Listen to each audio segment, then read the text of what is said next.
Então, é alguém que já tem uma certa experiência com filosofia. Hoje ele vai trazer um tema que interessa para muita gente, talvez vocês vão se interessar, que é a relação entre filosofia e teologia, né? Então, eu só vou começar com uma breve oração, e daí a gente já pode dar início, beleza? Querido Deus e Pai, nós te agradecemos por esse dia, te agradecemos por essa manhã, o dia que o Senhor fez.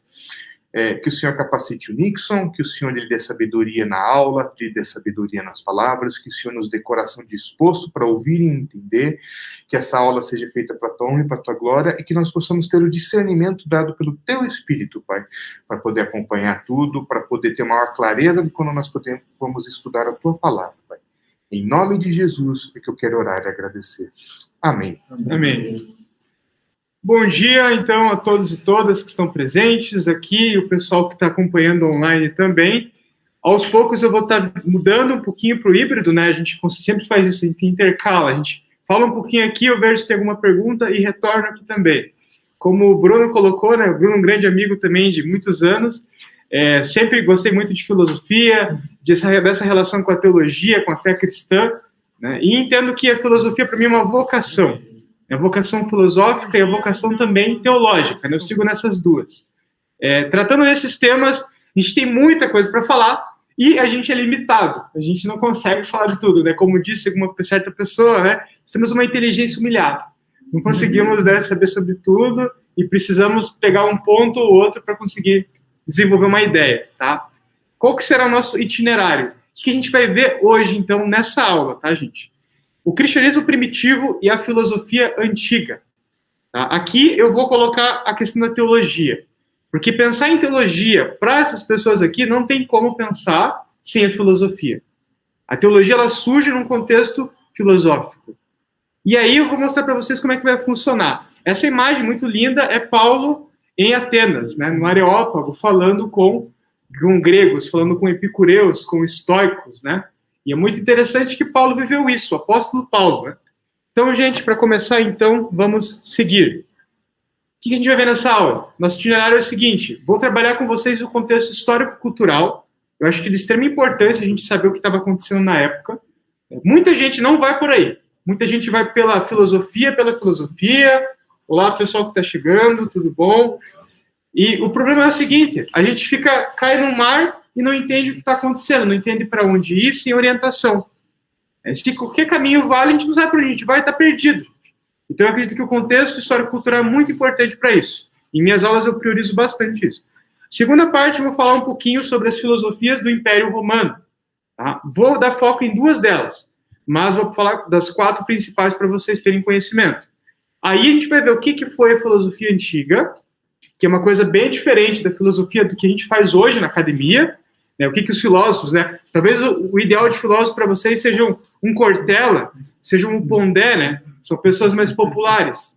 Só que para a filosofia antiga era bem diferente disso. A gente vai ver um pouquinho o que era e por que é importante para a gente, quanto cristão, pensar isso, tá?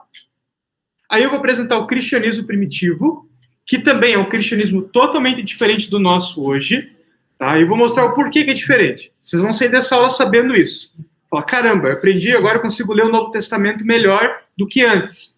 É porque esse é o objetivo de uma aula, a gente aprender algumas coisas que vão nos ajudar para a caminhada de fé aqui, essa aula de hoje.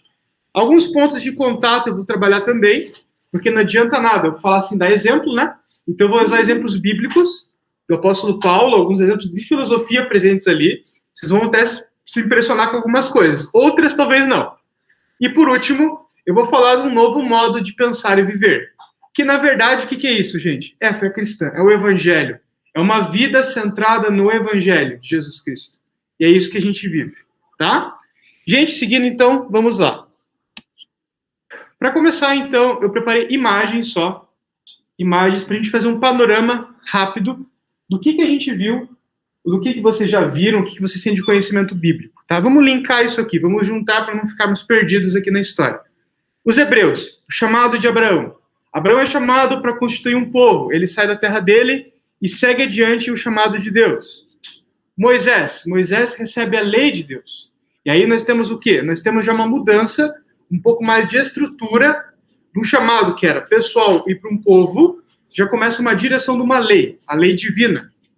aí a gente encontra no Antigo Testamento. Os 10 mandamentos são essa lei, gente. Tá? E mais algumas outras coisas. Os judeus também a gente vê Davi e Golias. Vocês lembram das aulas de escola bíblica na infância, né?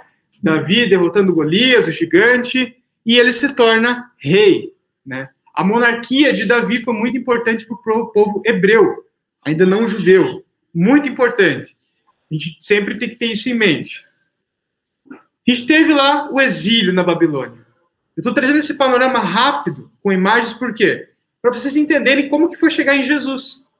Como que chegou aquelas filosofias para essas pessoas que caminharam depois de muito, muito tempo. E aqui no exílio, gente, pensa só. Esse povo que Deus chama, esse povo que é chamado para ser um povo particular, um povo santo, um povo único de Deus, eles vivem com outras culturas, outros povos ao redor. E o que acontece? Quando eles são exilados, é como se tivesse apagado tudo isso anteriormente. Imagina como é que foi para eles viver isso. Vocês têm uma promessa, vocês têm uma lei divina, e vocês não seguem adiante com isso, porque agora vocês estão exilados, vocês são cativos, vocês são escravos. Né? E daí começou uma outra história do povo hebreu, que foi o povo judeu mesmo. Aqui, gente, eu já trago para vocês a segunda parte do nosso contexto histórico-cultural, que é um pouco do helenismo. Tá? A parte que não conta na Bíblia, é o período interbíblico, é muito importante para entender, gente. A gente fica muito numa ideia do Antigo Testamento e joga para o Novo, como se fosse assim, virar uma página de um livro. Mas não tem nada a ver. Imagina que se passaram 400 anos ali, desde Malaquias até chegar ali nos evangelhos, e muita coisa aconteceu. Os judeus que estão lá não tem nada a ver com os judeus do Antigo Testamento, em questão de pensamento. Sério mesmo, gente, é muito diferente. E aqui eu apresento para vocês um pouco do helenismo, que foi o quê? Um movimento cultural que mudou totalmente a história da humanidade. Os gregos tiveram essa participação. Isso começou com Alexandre o Grande. Alexandre Magno, Alexandre o Grande, ele começou um grande império e dominou todo mundo conhecido da época. Isso antes de Roma pensar em ser alguma coisa, tá? Roma estava lá, né? Era uma zoninhazinha rural, não era nada importante, e Alexandre o Grande estava lá com tudo, dominando o mundo, e com a cultura grega. O que mais que tivemos? Atenas. Atenas é muito importante para pensar nisso. A mesma Atenas que Paulo vai estar pregando depois, alguns séculos. Essa imagem aqui é de um jogo, talvez alguns de vocês saibam qual jogo que é, mas por que eu estou pegando essa imagem de um jogo e não estou pegando as ruínas de Atenas? Porque eu acho muito ruim e fraco a gente pegar ruínas para mostrar uma coisa gloriosa que já foi no passado. Eu acho que a gente tem que entrar na história para tentar pensar e se localizar e pensar a nossa fé hoje. Pensar a nossa reflexão teológica hoje.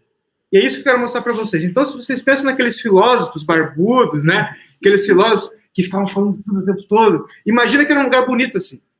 Essa aqui é Atenas do século IV a.C., mais ou menos. Aqui, talvez alguém que não saiba do jogo e já jogou, se lembre um pouquinho do jogo qual que é. Mas eu trago por questões de ilustrações para vocês, tá, gente? Mas a vista era linda, era uma cidade rica, culturalmente e religiosamente falando. Aqui também, novamente, esse aqui é Sócrates, para quem não sabe, tá, gente? Sócrates, um pouco colorido, né? Remasterizado, né? Alguns de vocês podem estar pensando aqui. Muito interessante, porque ele vivia nesse ambiente e a sua filosofia vai influenciar o mundo. Um pouco do contexto grego, do helenismo. Aqui Platão e os seus discípulos, eles se vestiam assim. É muito estranho a gente pensar, né? Pensa lá, vocês, né? Se a gente fosse teletransportado para aquela época, a gente dá muita risada, assim, sabe? Pô, coloca uma roupa aí, né? Pô, por que você está usando essa roupa? Mas era comum para eles, era normal. Ó, aí muda a história. Aí Roma entra, toma o poder, claro que deu um pulinho. Aqui não dá para a gente trabalhar tudo. E Roma tem a sua glória. Roma tem o seu poder. E é nesse Império Romano que Jesus aparece. É nesse Império Romano que a fé cristã surge, tá? Que Deus intervém na história e muda toda a história.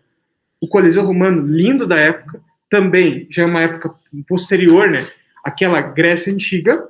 Olha que lindo, gente. Olha isso aqui, o Teatro de Pompeu, na época, como que era. Hoje nós temos ruínas. Olha que lindo que era na época. A gente pode pensar, não, os antigos eles eram ignorantes, os antigos eles não sabiam, moravam em lugares feios e apagados. A gente tem muito uma visão equivocada. Eu tinha essa visão equivocada. De que, ou Idade Média, né? As pessoas pensam, Idade Média, as pessoas eram todas sujas, fediam. Gente, as pessoas usavam perfumes também na Idade Média, né? Não é bem assim. E na Antiguidade não era tão diferente. Aqui, ó, olha só como é que os importantes viviam, os senadores romanos, né? Eles tinham uma certa glória, tinham um certo poder. Apesar que depois Jesus vai pegar e vai mostrar que não é bem assim. Os plebeus também estavam lá e não se mexiam igual, como vocês podem perceber, né? Olha como que era a vida. Eu quero que vocês imaginem, que vocês entrem comigo nessa história para a gente poder pensar a relação entre filosofia e teologia. Eram essas as pessoas, muitas vezes, que se tornaram cristãs. Essas as pessoas. É claro que algumas dessas pessoas também se tornaram cristãs. E mudaram também a sua influência, mudaram o curso do Império Romano. Aqui, gente, só para vocês entenderem também. Olha só. Tá vendo essa ínsula romana? Essa era a casa dos pobres da época, dos plebeus da época, né? Era aqui que os cristãos viviam muitas vezes, muitos cristãos. E imagina que isso aqui não era dessa altura, não. Tinha 8 metros alguns desses edifícios. Então, se pegasse fogo, geralmente o mais pobre vivia lá em cima. Você morria, basicamente. Você morria, você não tinha para onde fugir, né? E era esse lugar, o contexto histórico-cultural, que muitos nossos irmãos e irmãs da fé viveram lá atrás, na igreja primitiva. E aqui, por exemplo, lembra de Cornélio, da Bíblia? Provavelmente era um lugar assim que ele morava.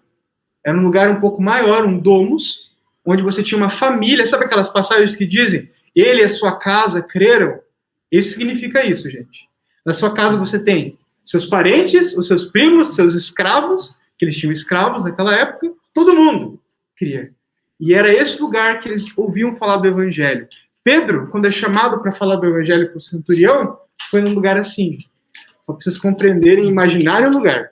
Tá? E, claro, né? Qual que era a política da época? Rapidamente, para vocês só terem uma ideia, um gostinho do que foi esse período da história. Aqui nós temos os Herodes. Eu não sei vocês, mas eu tinha muitas dificuldades em pensar como que rei Davi, como que a dinastia ou o reinado judeu acabou. Mas, na verdade, não acabou, né? Continuou no Império Romano, tinha os reis judeus. Não eram bem judeus lá, né? A gente poderia ter uma aula sobre isso, mas os Herodes eram importantes, gente. Mas eles não eram mais como o rei Davi. Não eram mais os reis da antiguidade, tá? Aqui, ó. Esse era o imperador Tibério César quando Jesus foi, né, crucificado. É importante, essa reconstrução eu acho maravilhosa, gente. O que hoje a gente consegue fazer com computação gráfica, o negócio fica perfeito mesmo. Pegaram lá, né, a imagenzinha dele e conseguiram reconstruir. Ele era assim.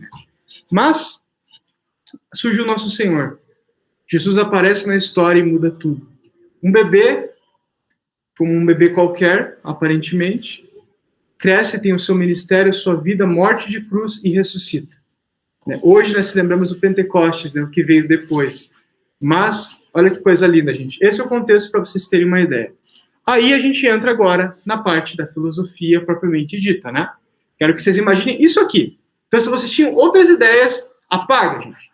Tenta pensar um contexto assim, porque não é nada que a gente escuta, boring, chato, né? Não é assim, gente. É um negócio mais interessante. Filosofia platônica vem de Platão, foi um filósofo grego. Não dá para trabalhar a filosofia dele aqui com vocês. Mas sua filosofia mudou o mundo, inclusive influenciou muito o cristianismo. Muito. Sabe Santo Agostinho, que a gente gosta muito? Foi influenciado por um discípulo tardio de Platão.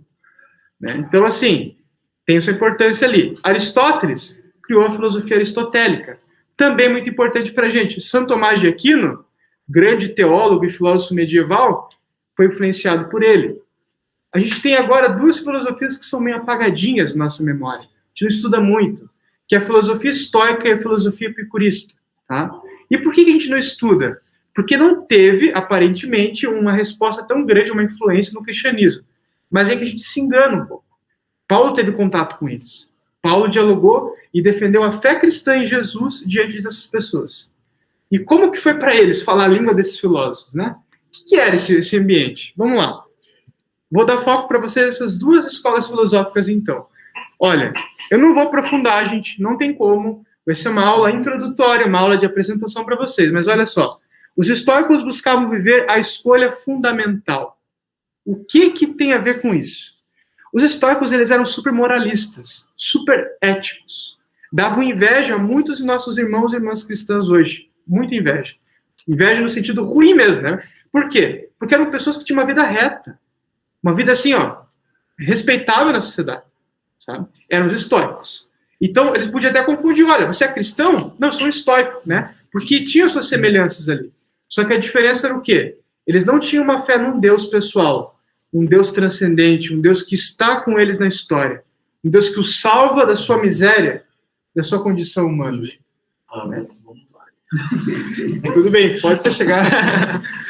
Agora, pensa só, os cristãos não. Os cristãos são diferentes. Eles dão uma resposta diferente. Mas é interessante pensar. A virtude é o valor supremo pelo qual não se deve hesitar em enfrentar a morte. Então, eles morriam pela sua filosofia, os estoicos. A gente pensa que filosofia é uma coisa de pegar um livro e ficar lendo só. Mas para eles era uma coisa muito mais viva, muito mais prática. Aí eu quero tratar com vocês, era muito religiosa. Tá? As filosofias da antiguidade eram extremamente religiosas.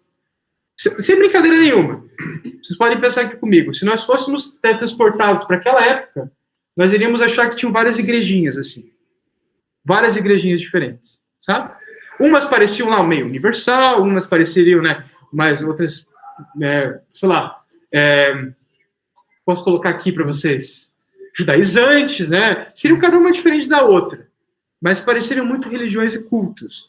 A felicidade está na exigência do bem, ditada pela razão que transcende o indivíduo. Para os estoicos, aquela ideia de logos que a gente traz no Evangelho de João é um negócio universal que está na natureza. Então eles eram meio politeístas, assim, sabe? A razão está em tudo. Era uma ideia bem abstrata, assim, um negócio bem abstrato. Você não pode falar que é uma pessoa, tá? Esses eram os estoicos. Mas não só de estoicos tiveram, né, a influência ali no Império Romano. Só para vocês terem uma ideia, gente, o estoicismo, antes do cristianismo, foi uma das filosofias mais aceitas no Império Romano. Sabe disso? A Roma, por que Roma aceita o estoicismo? Porque é muito ético e moral. E os romanos tinham isso. Os gregos não eram tanto com isso, mas os romanos extremamente morais, super éticos, postura, o dever, a honra, e eles aceitaram isso com tudo. Agora pensa só o cristianismo chegando nesse contexto. Teve um grande burburinho, gente. Olha só os epicureus, então, os epicuristas, né? Os epicureus buscavam viver uma experiência e uma escolha. Uma experiência e uma escolha. Explico melhor para vocês. A experiência que buscavam viver era a da carne. Para eles, a vida é de coisas boas e ruins. Não tem como evitar. A vida não é perfeita. A vida tem seus prazeres e seus desprazeres. Mas busca o prazer. Eles falavam, busca o prazer, mas com moderação. Eles tinham um conceito filosófico que eles traziam que era ataraxia, era sossegado, fica de boa, sabe? Esse era o epicureu, de verdade mesmo. Eles tinham isso, eles queriam chegar nesse estado. Então você tem que domar os seus instintos, domar suas paixões. Percebam bem, isso parece o quê? Muito religião na época. Religião de obras mesmo. Religião de eu tenho que fazer isso para ser salvo de algo. É bem isso mesmo, tá? Ó, a escolha que buscavam viver era a de libertar-se da carne de seu sofrimento. Então, assim, a carne, a dor, faz parte. Vamos tentar se libertar disso. Então, eles buscavam muito fazer exercícios filosóficos espirituais, gente. Sem brincadeira, gente. E eu não falo isso de mim. Eu falo isso de estudiosos que dizem isso. Pierre Hadot é um dos que eu vou trazer para vocês nessa aula de hoje. Ele vai tratar desse tema, tá? Um filósofo que estuda a antiguidade. Então, para eles, era um negócio muito de mudar a vida toda, de conversão. É uma coisa meio esquisita para a gente ver isso, tá? Mas é importante para a gente entender os desafios que nossos irmãos e irmãs tiveram para testemunhar o evangelho naquele Império Romano. Aqui, gente. Aí a gente tem agora os pontos de contato que eu queria trazer para vocês, tá? Olha só aqui. O apóstolo Paulo e os filósofos estoicos e epicureus. Enquanto Paulo os esperava em Atenas, o seu espírito se revoltava em face da idolatria dominante na cidade. Além disso tudo, tinha ídolos para tudo que é lado.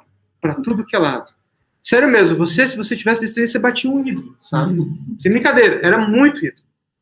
Tá? E eram gigantes, tá? Não eram coisinhas assim, nossa, derrubei o ídolo. Não, gente. Eram ídolos 10, 15, 30 metros de altura. Estátuas, assim. É um negócio muito diferente do que está acostumado hoje. Olha só aqui. E alguns dos filósofos, por isso falava na sinagoga com os judeus e os gentios piedosos. Também na praça, todos os dias com os que se encontravam ali. E alguns dos filósofos epicureus e estoicos discutiam com ele. Havendo quem perguntasse, que quer dizer esse tagarela? Outros diziam, parece pregador de deuses estranhos. Diziam isso porque Paulo pregava Jesus e ressurreição. Imagina a confusão na cabeça deles. Ele está pregando uma filosofia nova? Era isso que eles pensaram. Deve estar pregando um negócio novo. São os deuses estranhos, mas o que é isso? Jesus e ressurreição. Para esses filósofos não fazia sentido. Mas o mais interessante é que ele continua, né? Aí ele vai ter todo o discurso e toda a pregação dele nesse Areópago. Então, tomando-o consigo, levaram-no até o Areópago, dizendo: podemos saber que nova doutrina é essa que você ensina? Pois você nos traz aos ouvidos coisas estranhas, e queremos saber o que tem a ver com isso. Acontece que todos os de Atenas, os estrangeiros residentes, não se ocupavam com outra coisa, senão de dizer ou ouvir as últimas novidades. Então eles tinham isso em mente, eles queriam saber o que estava acontecendo. Ah, você veio do Egito? Diz aí o que está rolando no Egito, eu quero saber, sabe? Eu quero saber em Alexandria, conta aí o que tem em Alexandria. Eu quero saber essas coisas. Aqui, gente, vamos lá então. Então, o que foi, em geral, essa filosofia antiga para a gente trabalhar depois com o cristianismo, com a visão teológica? O discurso filosófico tem sua origem, portanto, em uma escolha de vida e uma opção existencial. E não o contrário. Em segundo lugar, essa decisão e essa escolha jamais se fazem na solidão. Filosofia não é uma coisa solitária para esses antigos, é comunitária, tá? Bem importante, comunitária. Ó, nunca houve filosofia nem filósofos fora de um grupo, de uma comunidade. Em uma palavra, de uma escola filosófica. E precisamente uma escola filosófica corresponde, nesse caso, antes de tudo, a uma maneira de viver, a uma escolha de vida, a uma opção existencial, que exige do indivíduo uma mudança total de vida, uma conversão de todo o ser e, finalmente, a um desejo de ser e de viver de certa maneira. Percebam bem, então, as nuances que nós temos aqui. Filosofia não era uma coisa de escrita, era muito mais falado, era muito mais vivenciado. Então ele pregava para essas pessoas. Eram esse tipo de pessoa que ele falava de Jesus. Era esse tipo de pessoa que ele mostrava o quanto suas filosofias não davam, no final das contas, para explicar o mundo. Não davam para explicar a miséria que nós vivemos quanto pecadores. Porque eles não tinham essas respostas, gente. Eles não tinham. Se colocasse um cristão que morreu por Cristo e um estoico que pensa nos seus valores, gente, é totalmente diferente. Porque Deus, quando age na história, ele muda tudo. E nesse caso você tem uma coisa religiosa, só que não tão abrangente. Olha só o que o Peter Harrison fala, gente. O Peter Harrison é um estudioso do tema de ciência e fé. Alguns de vocês talvez já tenham visto alguma coisa sobre ele, tá? Ele tem um livro da ABC2 bem bacana, e ele fala: a religião era compreendida como piedade interior. Sendo assim, religião cristã, a verdadeira religião, seria a verdadeira adoração para o Deus verdadeiro. A religião cristã, a fé cristã, para eles, era um modo de viver. Era você ter os sentimentos certos, você ter uma piedade interior por Cristo. Porque não tem a ver com uma doutrina escrita, não tem a ver com um pensamento racional sobre a fé, nesse período ainda inicial. Tem a ver com o quê? Você se distinguir na sociedade. Então você vivia como? Você vivia como cristão. Você falava: eu creio no Jesus que morreu e ressuscitou. E você precisa crer, porque ele vai transformar a tua vida. Porque depois de Jesus, todas as coisas são novas. Né? O velho homem ficou para trás. Né? É muito interessante. Imagina como isso soou para eles. Imagina como isso soou. Imagina a mudança que fez na vida dessas pessoas. Né? E faz até hoje. Ó, entre o tempo de Tomás de Aquino, um pouco depois, e o nosso religião foi transformado de uma virtude humana em algo genérico, tipicamente constituído por um conjunto de crenças e práticas. Crenças é a palavra-chave aqui. Não é crença, gente. Ah, eu acredito em Deus, eu acredito em Jesus. Não, gente. Você tem que viver por Deus, viver por Jesus. É isso que a fé cristã pede da gente. Uma atitude também, uma escolha nesse sentido. Isso aqui foge pra gente, a gente contemporâneo, né? Aqui no século XXI, foge muito. Parece, não, eu vou na igreja, eu vou naquela igreja, naquele endereço lá. Não, isso não importa. O importa é você ir naquela igreja, mas você ter uma fé viva no Cristo que aquela igreja apresenta. Né? No Cristo dos evangelhos. Né? Então aqui, ele mostra que teve uma mudança no pensamento. Vamos lá então. Só um minutinho. Pontos de contato. Vamos lá. Quero que vocês prestem atenção. De um só homem, fez todas as nações para habitarem sobre a face da terra. Com quem que Paulo está falando? Com aqueles filósofos ali. Tá? O mesmo contexto. Fixados tempos previamente estabelecidos e os limites da sua habitação, para buscar em Deus, se porventura tateando, o possam achar, ainda que não esteja longe de cada um de nós, pois nele vivemos, nos movemos e existimos, como alguns dos poetas de vocês disseram, porque dele também somos geração. Aguarda isso, porque vai ser meio chocante o que eu vou mostrar para vocês. Se vocês não estão ligados nisso, se liguem, gente. O que Paulo fez enquanto missionário e evangelista? Tá? Portanto, visto que somos a geração de Deus, não devemos pensar que a divindade é semelhante ao ouro, a prata ou a pedra, trabalhados pela arte e imaginação do homem.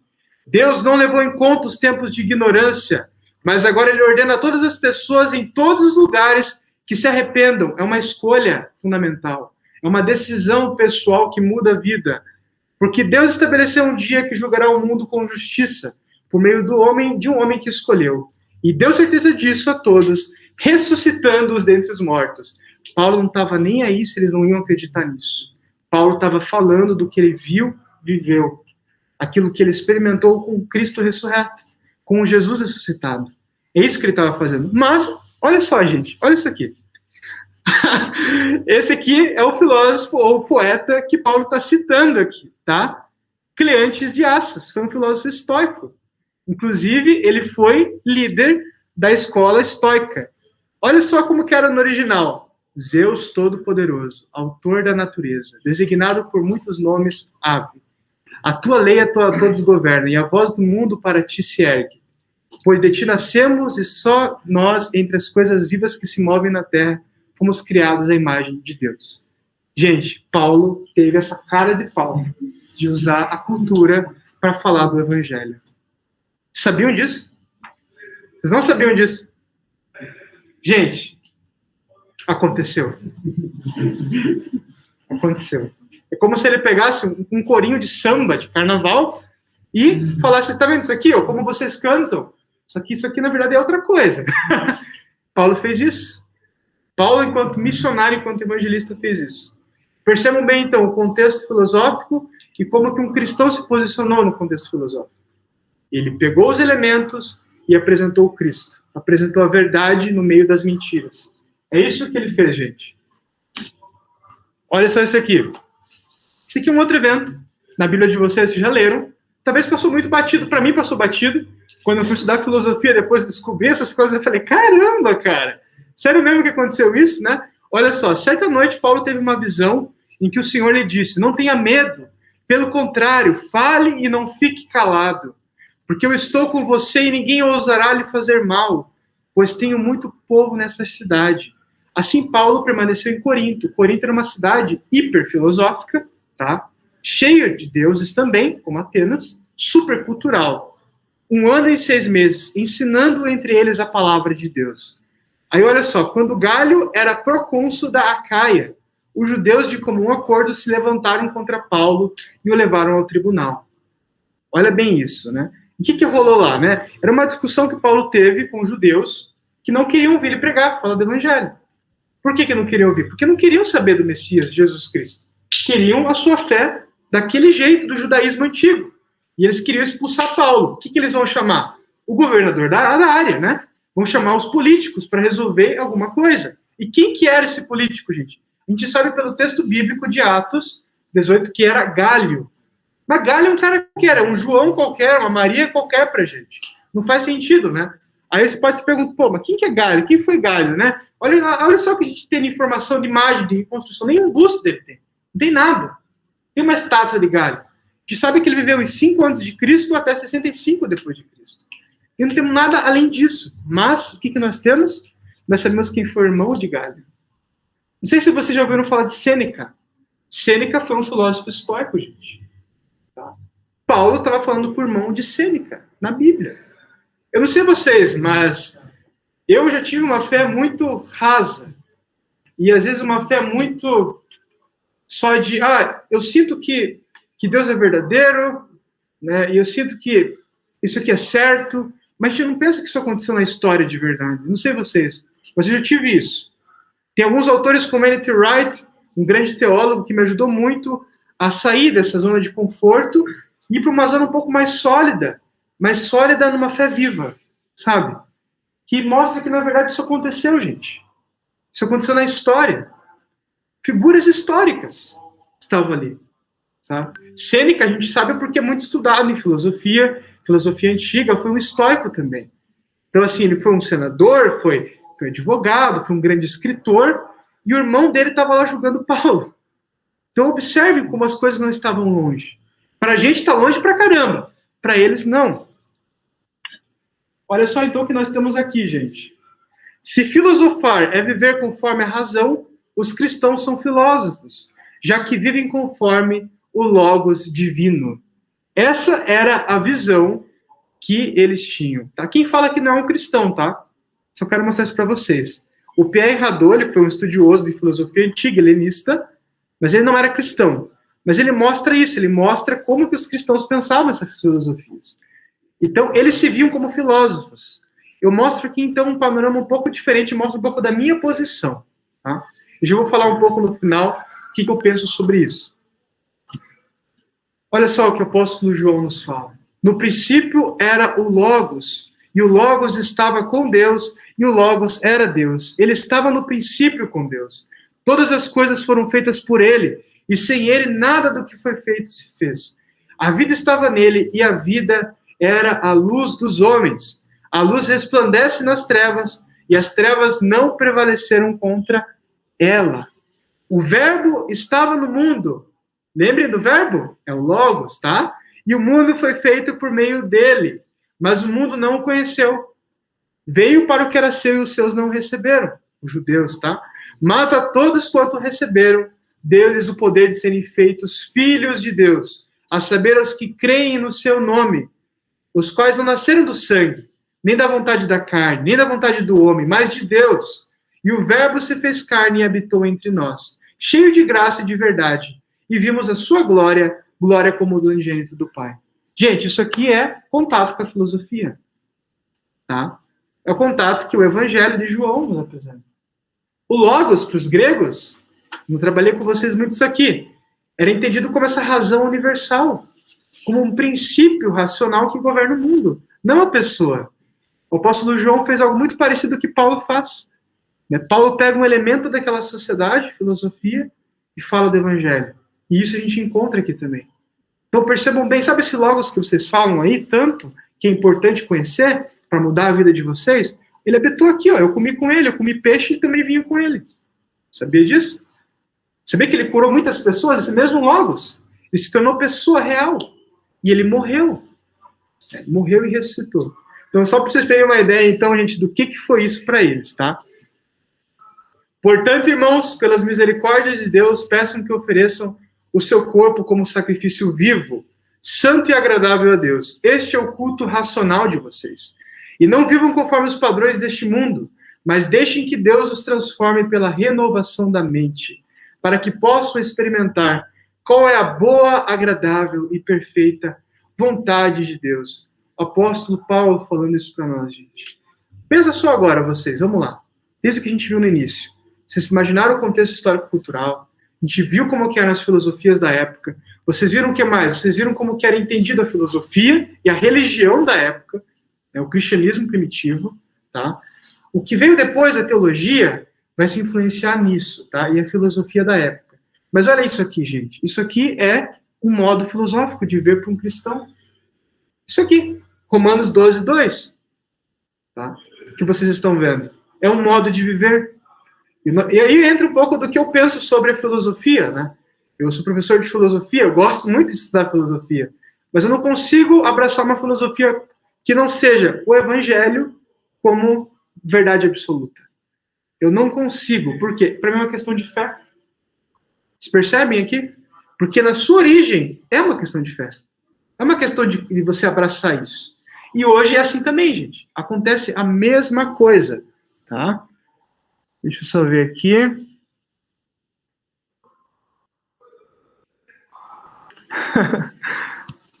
Gente, aqui eu trago para vocês um panorama, tá, do geral, como eu disse para vocês. Mas olha só, então, a beleza que a gente encontra quando a gente vai estudar a história.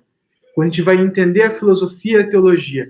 A teologia é uma ciência que surge depois, uma ciência teológica, que se baseia muito nessas filosofias aqui. O que a gente vai encontrar, gente? A gente vai encontrar pontos de contato. Só que eu vejo muitos problemas nisso. Por exemplo, Santo Agostinho. Santo Agostinho ele pega um pouco do platonismo e ele mistura um pouco com a sua religião cristã. E nós temos alguns problemas ali, porque nos afastam da verdade revelada no Evangelho. Né? Tomás de Aquino também pega alguma coisa e meio que joga uma aguinha, batiza, né, Aristóteles. E temos um problema com isso. Mas o que eu queria trazer para vocês era mais ou menos isso. Eu deixaria aberto agora para saber o que vocês acharam. Se vocês já tinham conhecimento de algumas dessas informações, como que foi para vocês, gente? Experimentar essa perspectiva. O que vocês acharam? Mind-blowing ou não? Como é que foi? Vai nada, falei. O pessoal de casa também pode falar, tô aqui também. Acho legal porque parece que hoje a gente tem essa visão dualista, o mundo e os cristãos. A gente vê que o Paulo ele dialogava com a cultura, né? Sim. Acho que isso nos ensina muito hoje também. Certeza, diálogo estava presente o tempo todo, né? Eles nunca deixaram de conviver com essas pessoas. Nunca. Pensa só, como que eles iriam testemunhar do Evangelho se eles fizessem isso? Um pouco da minha formação, né? Eu tenho uma formação muito teológica missional, né? Então eu vi uma teologia missional que vai um pouco nesse diálogo, né? Então eu trago um pouquinho também do que eu penso sobre missão mesmo, teologia da missão da igreja, né? A missio Dei, missão de Deus, né? Mas o que mais, assim, chamou a atenção de vocês, gente? Nessas perspectivas, assim. Pode fazer pergunta pesada também, gente, tá de boa. Também tem que ter um professor de filosofia que vai responder. Eu acho engraçado que a filosofia era um modo de vida, e não a gente imaginou de uma pessoa com livros, assim, tipo, era incorporado em toda a vida da pessoa, no dia a dia. Isso é muito diferente do que a gente tem de ideia hoje. Mas no mundo hoje em dia está surgindo muitas filosofias, aquelas pessoas que eu conheci só. Por exemplo, você não tem nada contra que é vegetariano, vegano e tal. Sim. Mas as pessoas concordam que é muito mais uma filosofia de vida. Né? Sim, sim. Sim, faz bastante sentido isso. Né? Hoje a gente tem realmente correntes, né, políticas também, né, que as pessoas abraçam como filosofia de vida. É interessante que o discurso é uma coisa, mas a prática é outra, né? Por exemplo, eu fiz faculdade, fiz federal, gente, filosofia. Gente, as pessoas eram extremamente religiosas nas suas filosofias. Extremamente religiosas, sabe?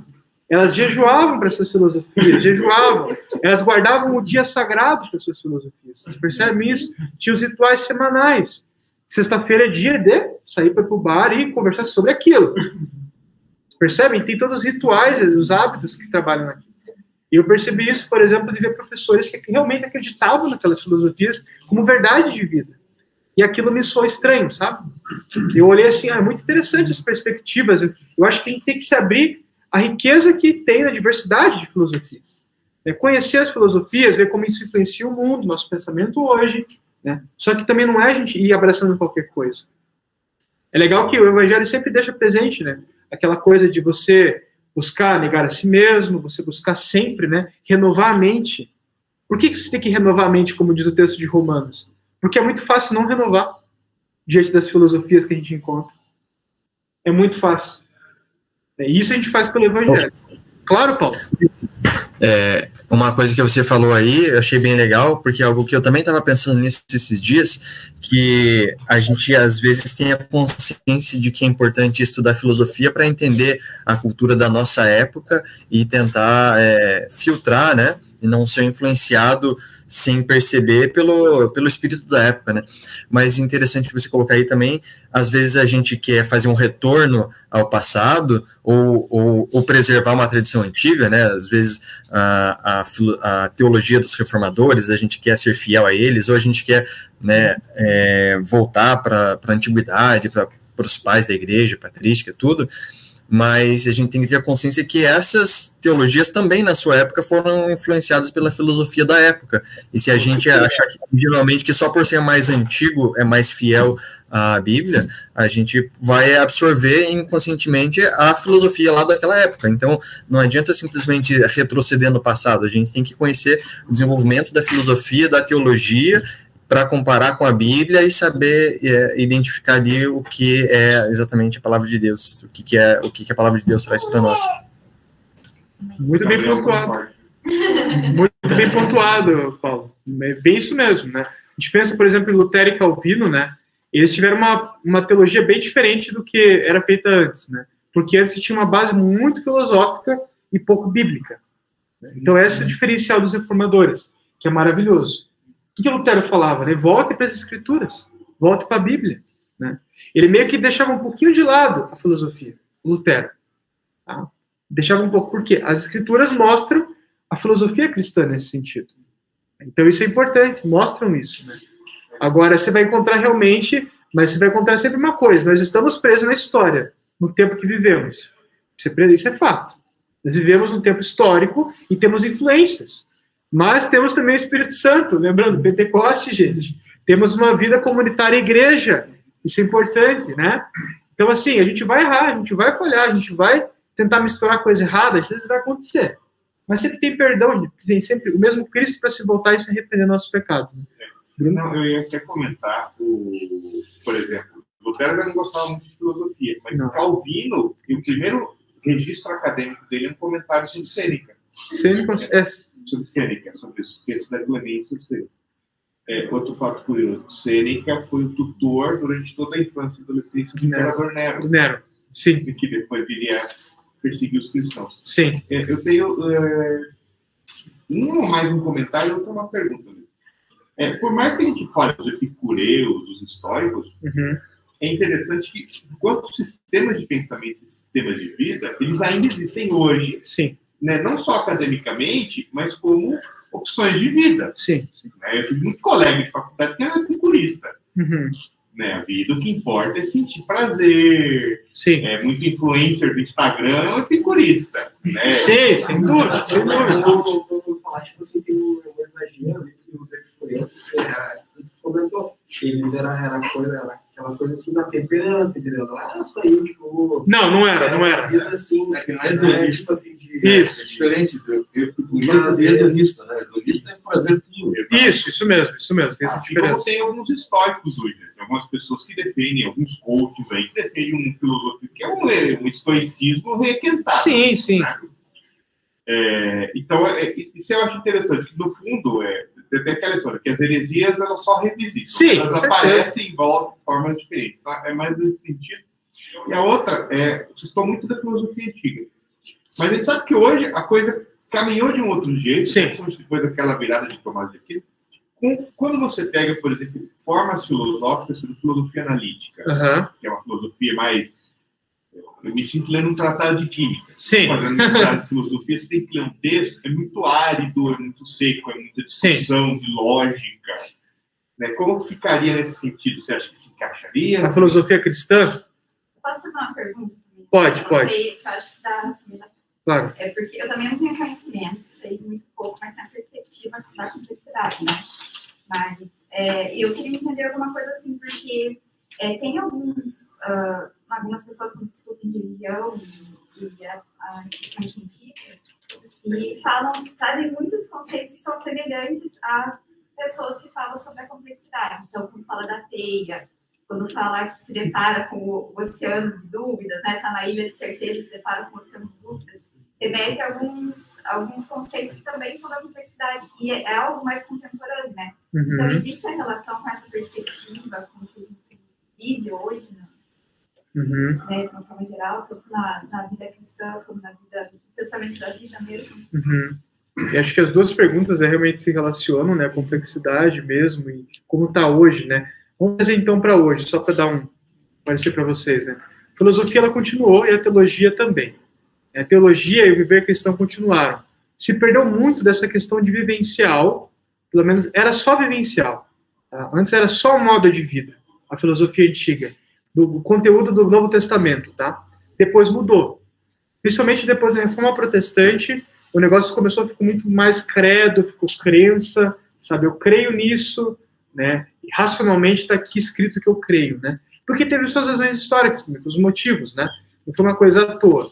Hoje em dia se revisita muito o quê? O Renascimento. É claro que indiretamente, né? Porque o Renascimento, a Renascença lá italiana, o que rolou? Eles voltaram para os gregos. Só que eles voltaram com uma cabeça já que o cristianismo já tinha passado. Estava ali já. Então mudou a perspectiva. Já tinha cristandade, tá? Mudou tudo. dali eles retomam muitos desses pensamentos, sabe? Mas, assim, é interessante como a natureza humana é curiosa, né? Porque você passa 1000 anos, 1500 anos, 2000 anos, e você tem uma forma de pensar, como os Instagrammers, né? Como o pessoal faz, que lembra muito uma filosofia antiga. Porque o ser humano, na sua medida eu entendo, ele busca essas coisas. São buscas existenciais, legítimas, humanas que a gente tem. E buscar entender como viver, uma questão ética, como equilibrar o prazer e também a dor. Né? Tempos de pandemia, né? É uma coisa que a gente pensa nisso, né? Como que eu consigo ter um pouco de sanidade mental? Como eu consigo ter um pouco de equilíbrio? Isso aqui é muito estoico, nesse sentido, muito estoico, tá? Mas, nós como cristãos, como a gente encara isso, né? Eu acho que a gente tem que pensar sempre em voltar para as escrituras, para o evangelho, e ver o que a gente está vivendo. Porque é fácil, né? A gente vê, né? Tem várias formas de a gente ser ludibriado, de ser influenciado sem saber. Acho que entra mais essa questão aí. A complexidade está presente, sim, se retoma esse ponto, mas eu acho que tem duas formas de conhecimento. Um conhecimento realmente mais complexo e mais simples. Não dá para a gente achar que é só complexidade. Não é. Eu acho que a gente vive muito no mais simples, mas temos a possibilidade de chegar no conhecimento complexo. Agora, respondendo a pergunta do Bruno, né, no comentário, né, a filosofia hoje, a filosofia analítica, né, a teologia analítica, né, hoje a filosofia seguiu por outros rumos. E aí foram se reinventando. Para vocês terem uma ideia, né, a gente falou aqui dos modernos, né? Gente, na época do René Descartes, o cara que falava que pensava, então, existia, né, eu penso, logo existo, tinha filósofos cristãos lá. O Blaise Pascal era um dos filósofos cristãos. Ele deu respostas e com reflexão filosófica sobre o que o Descartes estava falando. A gente tem o Kierkegaard. Soren Kierkegaard foi um filósofo que no tempo lá do Hegel, que é um terror para a filosofia, né? É um filósofo que, se vocês não sabem de filosofia, saibam disso. Hegel é o bicho-papão da filosofia. As pessoas se assustam porque é muito difícil e confuso. E essa filosofia foi uma religião mais forte naquela época, gente. Sem brincadeira mesmo. Pra vocês terem uma ideia, Hegel e filosofia eram sinônimos. Tá? Sinônimos. Eu gosto de filosofia, então significa que você gosta de Hegel. Se você vivesse 1700, basicamente, 1800, desculpa, no século XIX, era isso que você iria acreditar. O Kierkegaard, enquanto cristão, enquanto filósofo cristão, ele olhava aquilo e dava uma outra resposta. Novamente, com seus limites do tempo, das circunstâncias culturais, históricas, ele fazia isso. Eu entendo o Kierkegaard como uma testemunha cristã diante da filosofia. Aí chegou nos Estados Unidos, chegou na Inglaterra a filosofia analítica, uma filosofia muito mais matemática, essa que o Bruno se referiu. Tá? Ela surge já na virada para o século XX, 1900, começa a surgir uma filosofia mais científica. Esse é o objetivo. Vamos usar a ciência para fazer uma filosofia científica. Dessa daí você tem um pouco mais de distanciamento pessoal. Primeira coisa, diferença total da filosofia antiga. Distanciamento pessoal daquilo. Não tem relação pessoal que você faz. Tem o quê? Lógica. Quando você faz matemática, tem pessoalidade na matemática? Muito não, né? Talvez, né? Meu amigo físico ali, né? Ele vai dizer, não, tem pessoalidade sim. Mas, assim, é menos pessoalidade do que humanidades, por exemplo. As áreas das ciências exatas. Né? Então, por quê? Se você busca fazer isso, você se afasta. Hoje é muito usado, né, a filosofia analítica cristã para trabalhar esses pontos. Que vem muito das reformadoras. Essa coisa de colocar crenças, os credos, a doutrina certa, né? Isso aqui é um molde, né, reformatório. Só respondendo. Respondeu, Bruno? Eu acho. Ficou respondido? Ficou mais ou menos? Deu certo? Deixa eu ver aqui. Alguém tem alguma pergunta no chat? Se alguém não quiser falar, a gente também fica tranquilo. Eu ia falar só uma coisa. O mais incrível de tudo, você deu a parte histórica, né? Mas a gente tem que ter a ideia da teologia, né, principalmente o cristianismo, como o impossível, né? A gente está trazendo há milênios essa parte de Abraão, de toda a história, de tudo que a gente passou, e ainda através de um livro, né? Lógico, né? O livro, mas é a fé. Estamos até hoje com a mesma, e passou por diversas teologias, né? Sim, passou, com certeza. Influências, sociologia e filosofias, e nunca foi mudado. Né? E hoje, a gente vê, por exemplo, até o pastor falou aquele dia na igreja, que foi no culto aquele encontro que teve das famílias, porque na Europa eles estão vendendo as igrejas. Sim, sim. Porque, infelizmente, nós deixamos Sim. a teologia do mundo hoje, moderna, tomar conta da nossa, né? Quer dizer, o impossível nós não estamos fazendo mais pela palavra. Né? Então, eu acho muito importante a gente transportar para hoje, né? E não nos deixar bater ou influenciar pelas novas culturas, continuar, né, na cultura do impossível, que a gente está todo esse tempo levando. Concordo. O que você disse, né, do impossível, né? O que é impossível para a gente, para Deus é possível, Exatamente. né? Eu dito assim, a fé cristã é o impossível humano, mas é o possível de Deus, gente. A fé cristã só está de pé hoje por 2020 e poucos anos, um pouquinho mais até, por quê? Por causa de Deus. Não depende de nós, né?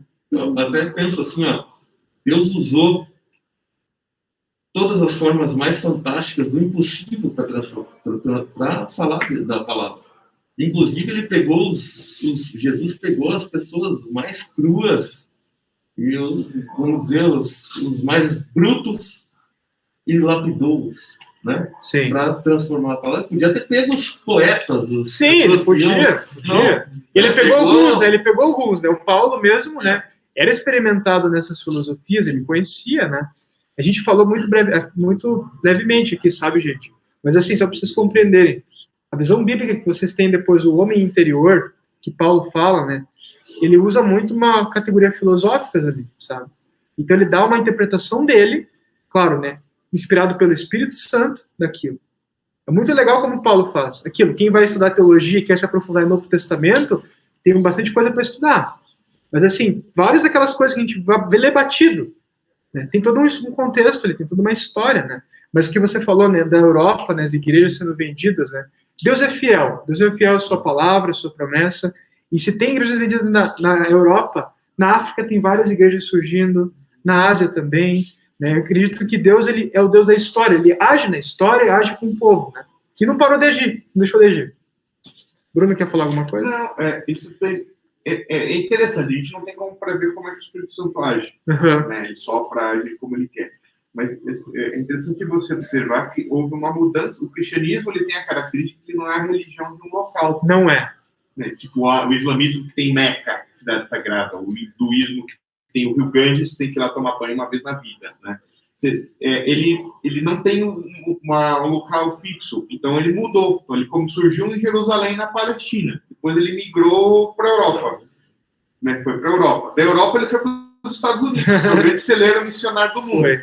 Agora ele está saindo dessas regiões e está indo para o sul. Então, a América Latina bomba em igreja pentecostal, a África bomba em igreja, tem milhões de cristãos na China, vivendo no... Então, ele vai migrando, ele não tem um lugar fixo, assim, tipo, e é muito conforme a direção do Espírito. É aquilo que a gente vê Apocalipse, né? De todas as tribos, povos, línguas e nações. Esse é o povo de Deus, né? Não é o povo branco, europeu, e também não é o povo judeu lá da época de Jesus, né, que se converteu, né? É o povo de Deus na história, né? Gente, era isso que eu tinha preparado para vocês. Deixa ainda, tem alguma pergunta, alguma coisa? Se tiver, eu adoro pergunta, gente. Sério mesmo, vocês podem mandar, pode perguntar. Pessoal de casa, como é que foi para vocês? Conseguiram entender? Ficou claro? Deu para ouvir bem? Sempre pergunto, porque às vezes, sei lá, a pessoa não está conseguindo ouvir direito, né? Não sei. Maravilha, gente. Muito bom, Nixon. Muito obrigado. Excelente aula. Parabéns. Dá uma lembrança para todo mundo, acho que já foi passado para todos, mas além de a gente já ter tentado colocar todas as aulas, desde o início, lá de março, quando a gente começou no site da igreja, a gente criou um canal do YouTube. Então tem todas as aulas, desde a primeira aula que eu dei sobre o que é cosmovisão, estão todas gravadas lá. Tá? E nós estamos fazendo a transmissão simultaneamente ao vivo para o YouTube. Tá? Então, se vocês quiserem depois dar uma olhada, dar uma verificada, está lá BD Classe Discípulos. Vocês olham lá no YouTube, tem todas as aulinhas gravadinhas. Lá. Depois eu compartilho os slides também, gente. Vocês vão ter acesso e podem consultar se vocês quiserem. Quem tiver mais dúvida depois também, Claro, pode falar. gente, a gente manda pra e-mail ele. 2 da manhã, ele a esposa também. Agora. Obrigado. De nada, que isso. Vou passar pra cá só pra ver também. Gente, quero só conhecer rapidinho visitantes. Quem tá visitando pela primeira vez, gente? Levanta a mão. Primeira vez, primeira vez. Fala o nome de vocês rapidinho.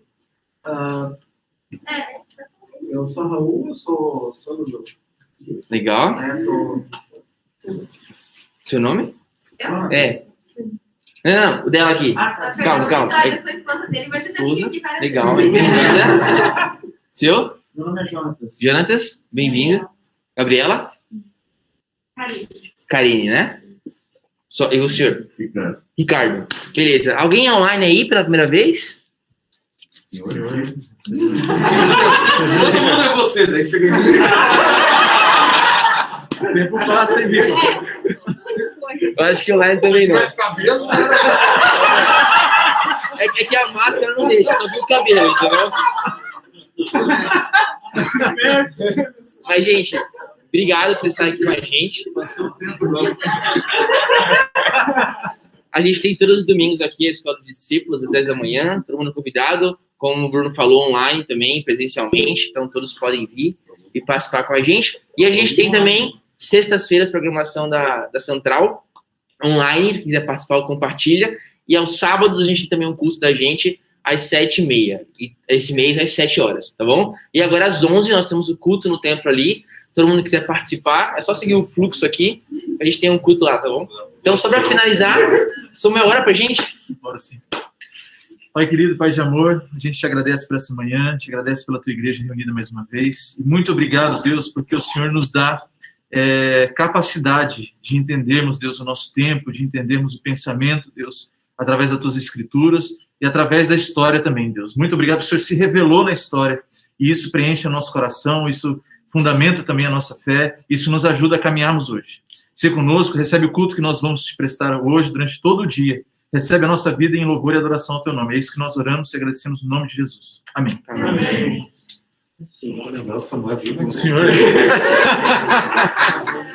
É o Senhor mesmo, você acertou, GG. Senhor. Perdão. Aí, viu, Rico?